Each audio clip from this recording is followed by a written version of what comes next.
Ryan slammed the apartment door so hard the frame rattled. "We're done, Alex. I can't risk this anymore." The words hit like a slap across the face.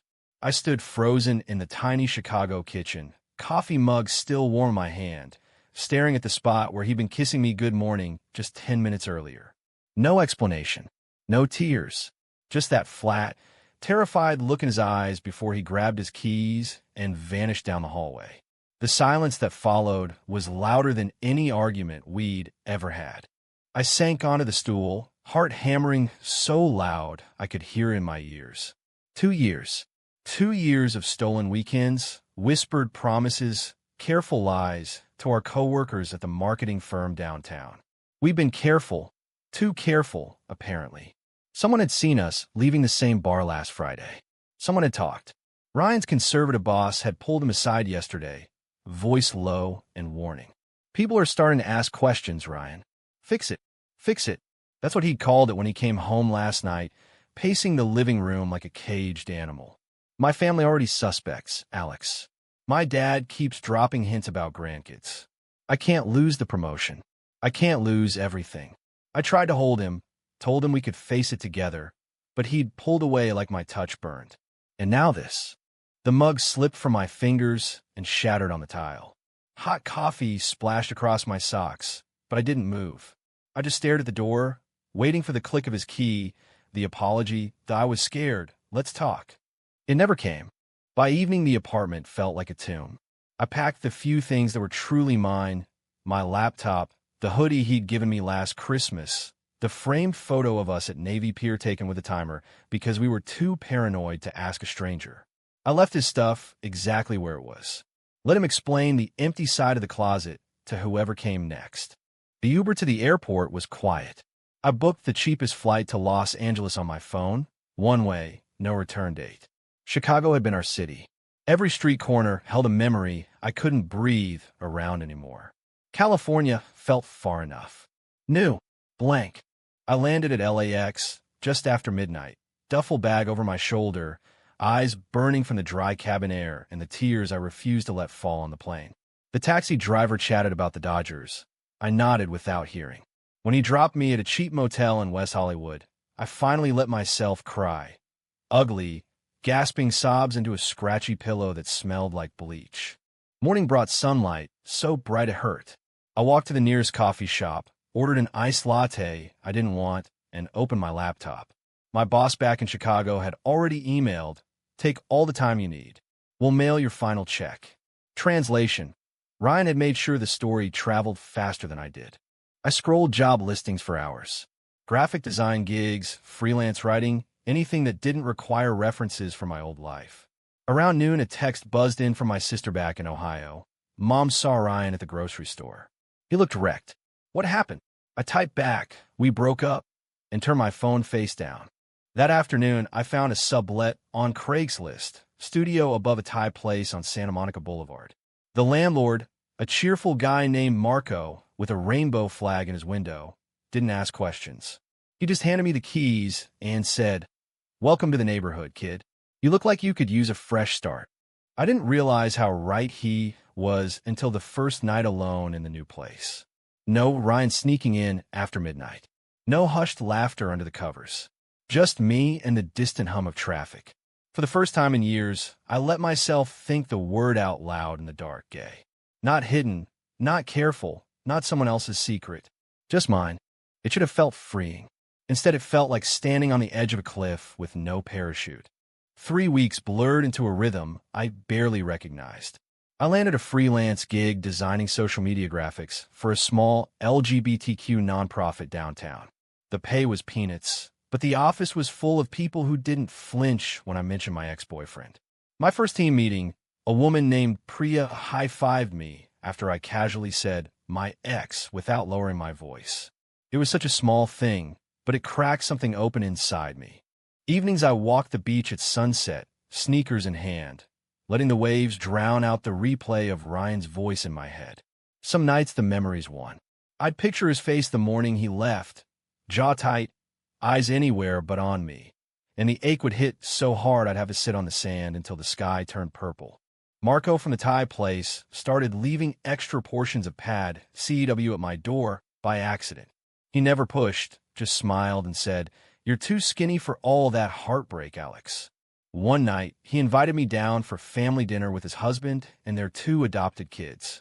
The table was loud and warm and normal in a way my life with Ryan had never been. I laughed for the first time in weeks.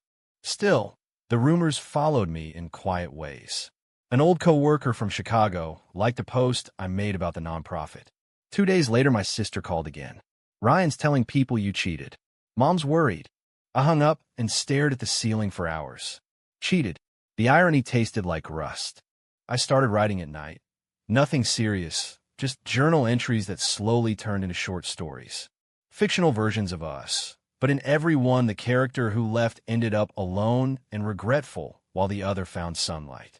It felt petty and honest at the same time. Then came an email. "Ryan." Subject line, "I'm sorry." My finger hovered over delete for 10 full seconds before I opened it. I was scared, Alex. My dad threatened to cut me off. The promotion was everything. "I miss you every day. Can we talk?" I read it 4 times. Part of me wanted to reply immediately, to fly back and fix what we'd broken. The smarter part, the part that had been walking on that beach every evening, closed the laptop and went outside. The moon hung low over the ocean. I whispered to the waves, "I'm not going back." The next morning, I blocked his number. It felt like cutting off a limb, but the bleeding finally stopped. Priya at work noticed the change. "You look lighter," she said, sliding a coffee across my desk. "Whatever happened, good for you." I told her the short version. She listened without pity, then said, "My brother went through the same thing. Took him 2 years to realize the world doesn't end when you stop hiding." That afternoon, I updated my dating profile for the first time. Public, no vague, looking for friends, nonsense. I didn't expect matches. I just wanted to prove to myself I could. The first guy who messaged was named Jordan, tall, funny, out since college, worked as a physical therapist. We met for coffee that weekend. No pressure, no secrets. When he asked about my last relationship, I told the truth without whispering. He nodded like it was the most normal thing in the world. Walking home afterward, the Santa Monica lights glowing around me, I felt the cliff edge shift under my feet. For once, it didn't feel like falling. It felt like stepping forward. Jordan became a steady presence without ever pushing. We hiked Runyon Canyon on weekends, grabbed tacos in Silver Lake, talked about everything except the future. He had his own scars, parents who still sent Bible verses every Christmas, but he wore them lightly.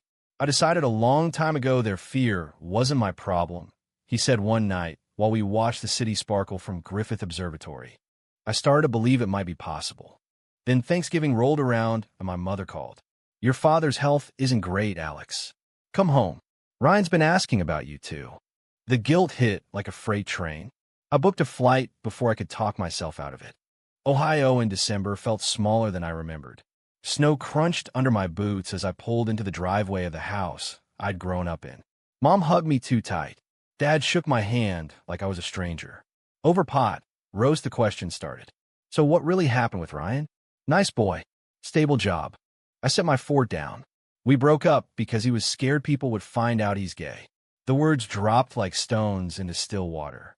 Mom's eyes widened. Dad stared at his plate. My sister kicked me under the table. Half warning, half support. The silence stretched until Dad cleared his throat. "We raised you right, Alex. This phase, you'll get past it." I left the table and walked out into the snow. My breath fogged in the cold. I called Jordan from the porch, voice shaking. He listened, then said simply, "You don't owe them an explanation, but you do owe yourself honesty." That night, my mother came to my old bedroom. "We love you," she whispered. "We just don't understand." It wasn't acceptance, but it wasn't rejection either. Small mercies. Back in LA, the new year brought a promotion at the nonprofit. I was designing their entire Pride campaign, rainbow billboards, social posts, even a short film about coming out later in life. The work felt like armor. Every color I chose was a middle finger to the version of me who had hidden in Chicago apartments. Jordan and I made it official on Valentine's Day. Nothing dramatic, just dinner and a walk where he took my hand in public for the first time. No one stared. No one cared. The ordinary magic of it nearly brought me to tears. Then Ryan emailed again. This time no subject line. Just, I saw your campaign online. You look happy. I'm proud of you. I'm also getting married to a woman. It's what my family wants. I hope you understand. I stared at the screen until the letters blurred. Married to a woman. The betrayal felt fresh all over again, but different now. Not because I wanted him back, but because he was still running. I typed one line and hit send. I hope you find what you're looking for. I already have. That night, Jordan held me while I cried. Not for Ryan, but for the boy I used to be who thought love had to be secret to be real. Spring in LA exploded with color. The Pride campaign launched, and suddenly my name was on invitations, panels, even a local news spot. Strangers recognized me at coffee shops. You're the guy who designed the Later Is Okay series? It felt surreal. Jordan's family invited us to their beach house in Malibu for Memorial Day. His parents hugged me like I'd always belonged. His dad grilled burgers and asked about my work. No sideways glances. No careful pronouns. For the first time, I understood what home could feel like when no one was keeping score. Mid-July brought the twist I never saw coming. My sister called at 2 a.m. Dad had a heart attack. He's asking for you. I caught the red eye to Ohio, Jordan driving me to the airport in silence, squeezing my hand the whole way. The hospital smelled like antiseptic and fear. Dad looked small in the bed, tubes everywhere. Mom sat beside him, eyes red. When I walked in, he reached for my hand. Alex, I was wrong. About everything. I don't want to die with my son thinking I didn't love him. We talked for hours, halting, messy, honest. He admitted the fear had been his, not mine. He'd grown up in a different world. He wanted to try. It wasn't perfect. It wasn't instant. But it was a beginning. I flew back to LA changed. The inner war I'd carried for years quieted. Not gone, but quieter. Jordan proposed in August on the same beach where I'd cried my first California tears. Simple ring, no crowd, just the two of us and the waves. I said yes before he finished the sentence. We planned a small wedding for next spring. No hiding, no secrets, just us. Then the email from Ryan arrived again, third time. I heard you're engaged. Congratulations. I left her. Couldn't do it. I'm in therapy now, wondering if there's any way. I read it on the balcony while Jordan cooked dinner inside. The old ache stirred, but didn't pull me under. I wrote back one final time, I wish you peace, Ryan, but my life isn't yours anymore. Be brave for yourself this time. I closed the laptop and walked inside to the smell of garlic and the man who had never asked me to be smaller. The wedding was perfect in its imperfection. 30 people on a bluff overlooking the Pacific. Marco and his family, Priya, my sister and her husband, even my parents who flew out and sat in the front row holding hands. Dad cried when he walked me down the short aisle. Mom hugged Jordan like a son. We said vows under a sky so blue it hurt. Jordan promised to choose me every day. I promised to keep choosing myself. When we kissed, the crowd cheered so loud the seagulls scattered. Life after felt like a deep breath I'd been holding for years. We bought a little house in the hills with a lemon tree in the backyard. I left the nonprofit to write full-time. My first book, a memoir about the journey from hidden to whole, sold at auction. The advance paid for the honeymoon in Italy. Every morning, I woke up next to Jordan and remembered the boy who had stood in a Chicago kitchen watching a door slam. That boy was gone. In his place was someone who laughed louder, loved fiercer, and no longer apologized for taking up space. Ryan reached out once more, this time on social media. A simple message. Saw your book in a store today. You did it. I'm still figuring out how. Thank you for showing me it's possible. I like the message. Nothing more. Some chapters close gently. 5 years later, the house in the hills has 2 dogs and a baby on the way via surrogate. Jordan's practice is thriving. My second book is climbing bestseller lists. We travel when we can. New York for book tours, Chicago for old friends, Ohio for holidays where my dad now proudly introduces Jordan as my son-in-law. Last month, we visited the old apartment building in Chicago. I stood on the sidewalk and looked up at the window where Ryan had slammed the door. The ache was gone. Only gratitude remained. for the pain that forced me to grow, for the fear that taught me courage, for the love that finally felt safe. Jordan slipped his hand into mine. Ready to go home? I smiled at the man who had never asked me to hide. I'm already home. We drove away without looking back. Sometimes the happiest endings aren't the ones you plan. They're the ones you earn by refusing to let someone else's fear write your story.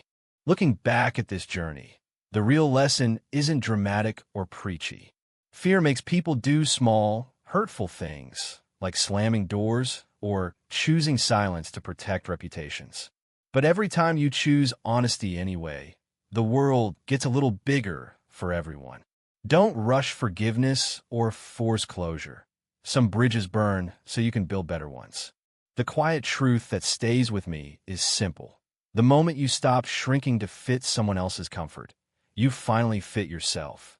And that version of you? Turns out he's pretty damn happy.